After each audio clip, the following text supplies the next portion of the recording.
I have also been playing the Puyo Puyo Tetris Demo. The word that is very hard to say, and Yeah, I'm not even Puyo, sure what Puyo, the way. Puyo. Puyo, Puyo, Puyo, Puyo, Puyo. Puyo. Who knows? It's Like, Japanese. shall we translate it from Japanese? No, let's just leave it the way it is. Why not? Yeah. Let's just keep it the way. I've never really played. Jeez, this is difficult. Isn't it? I've never really Let's played just call it Puyo PB Puyo. Tetris. I've never really played Puyo Puyo, and this is where my pop shield is. Exactly. I'm just going to keep saying Puyo. Puyo Puyo. I've never played it, and I just thought this demo is fun. Me and Caroline can do like verses against each other, and that game is good fun. Like it's got a lot of Puyo Puyo, it's got a lot of Tetris. You can play as much of one or the other, and then you can combine them and play against each other in like a battle where one person is playing as Tetris and one's playing as Puyo Puyo, and it's just weird.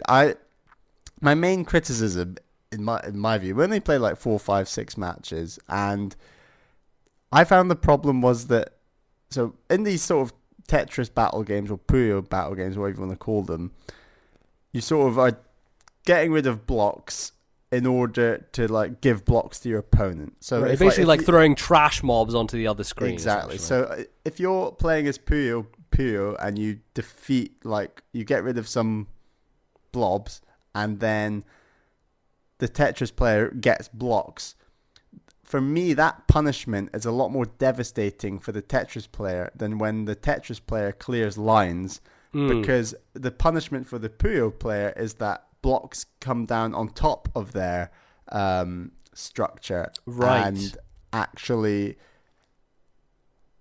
don't they're easy to get rid of. They come down on top of the structure, and then you just simply have to blow up your Puyo blobs, whatever you call them, around that structure, and they vanish. And it's Right, like, because right, on fine. Tetris it comes from below, so it's pushing you up and up toward the sky. And I think Puyo it's a weird one. I always say that phrase. It's a weird one, but it's strange because Puyo, it feels to me like there's a lot of luck when you're there's luck and skill, I suppose, but when you're clearing lines of blobs that then make other blobs fall down, and you're going for multipliers essentially that punish your opponent way harder. Because in my view, in these versus puzzle games, the key is to clear lots at once to really hurt your enemy, rather than gradually just firefighting essentially. So, you know, the obvious equivalent with Tetris is you just keep a nice clear block, a linear block down the side, and then that long linear block comes, and bam, you clear 4 rows at once. So Right.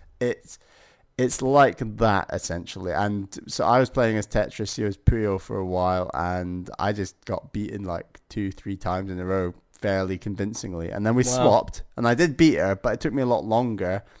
And then we both played as Tetris, and it was a bit more traditional, and both played as Puyo. So that's a fun game. Like, it's very colourful. It's a very obvious thing to say, but I've never really gotten into puzzlers, and like whenever I've played Tetris, it's always been, I don't think I've ever owned Tetris. Like, it's always been. You didn't own the Tetris on Game Boy, like the most sold version of that game? No, and now I'm like regretting that I maybe didn't pick up, because there was like, you know, Nintendo did some deal where Tetris went. They sold. It wasn't. Tetris, I believe it was to do with Ubisoft having the rights on Tetris in Europe or in some regions, and as a result, they had to basically rescind Tetris on Game Boy from the 3DS eShop. So if you had it, you've got it still, and you can still get it. Actually, I'm not even sure if you can re-download it, but if it's on your 3DS, you have it. Now it's gone from the eShop, so you just can't even get it anymore, which is quite frankly absurd. And I'm kind of gutted that I didn't get on it back in the day, because one of my first experiences with Game Boy was playing Tetris, and it was because I borrowed it from someone at school who basically lent it to me for like a week or two, and I basically, like, the only thing I had was Tetris, so I was just going ham on that. After that, you know, eventually my sister got one, but I remember it being very good version of it, despite having not really played much else before. But, my dad was always a big Tetris fan, so I remember him, playing a bit of it and enjoying that. So, I picked up this demo as well and tried it out for a little while.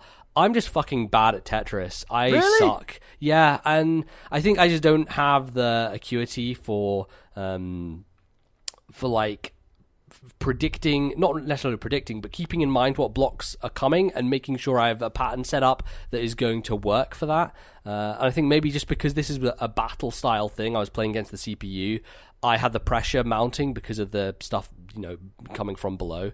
And I just, I kind of failed really bad. I didn't beat the CPU once. I played like 4 or 5 rounds. I was like, I can't do this. But I didn't try any of the Puyo Puyo stuff because, I don't know. I'll pick it up again and give it a go. But I think Tetris is better. Puyo's fun, but I don't know. Tetris is an older formula that works better. I don't know.